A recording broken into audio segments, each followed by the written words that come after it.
So, okay, before I get started, I just gotta say, it's interesting to me with my line of work.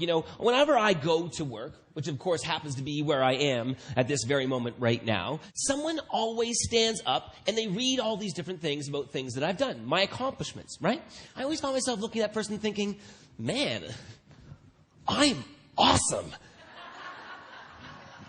I mean, I'm no more awesome or amazing or interesting than any other person in this room. And yet, I'm going to guess that when you go to work, that never happens. And all of a sudden, one of your coworkers jumps up on top of their desk and they're like, ladies and gentlemen, can I have your attention, please?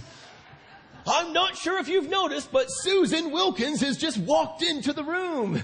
She's raised 3 children. She's coached the hockey team. She started her own business, and she did this with hardly any sleep, considering the fact that her husband snores.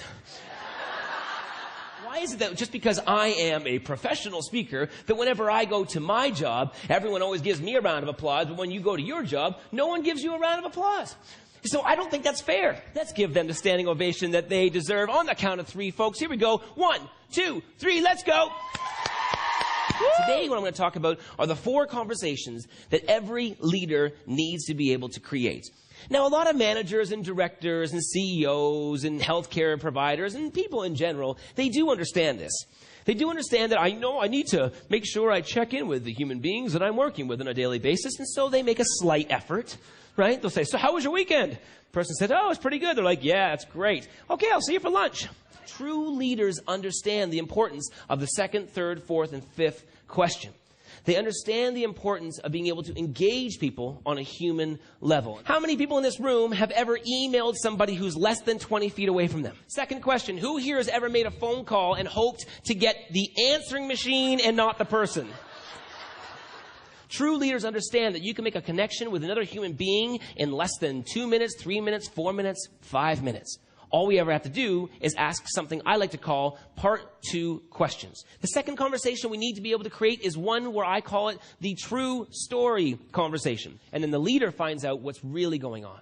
And then by doing that, they allow themselves to engage that individual on something meaningful. And all they did was ask why. I realized that we as human beings are a lot more alike than we are different.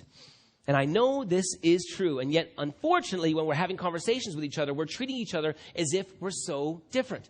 Just to prove to you as an example of how alike we actually are, let me ask you a couple quick questions. And if you can answer yes, just raise your hand.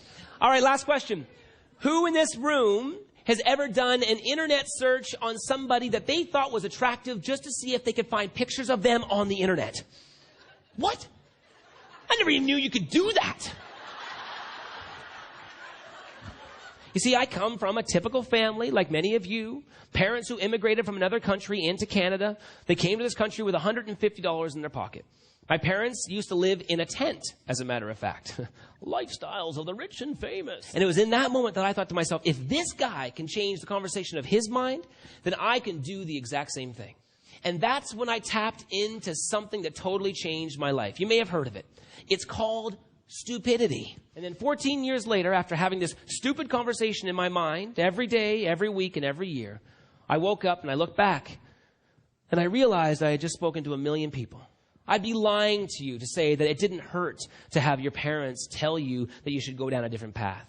I could be lying to you if I didn't tell you it didn't hurt when the woman of my dreams said to me, you know what, I can't stick around for this, and went the other way. But what am I going to do in those situations? Stop having that conversation in my mind? There's no way, because I need a team. And how am I going to have a team work with me if I'm not going to be willing to have that conversation in my mind? That unrealistic conversation of a leader. Because everyone in this room is meant for greatness.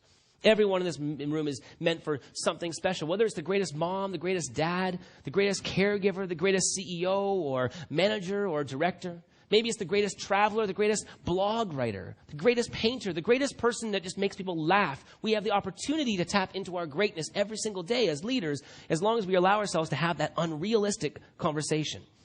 Thank you very much. Thank you. Thank you.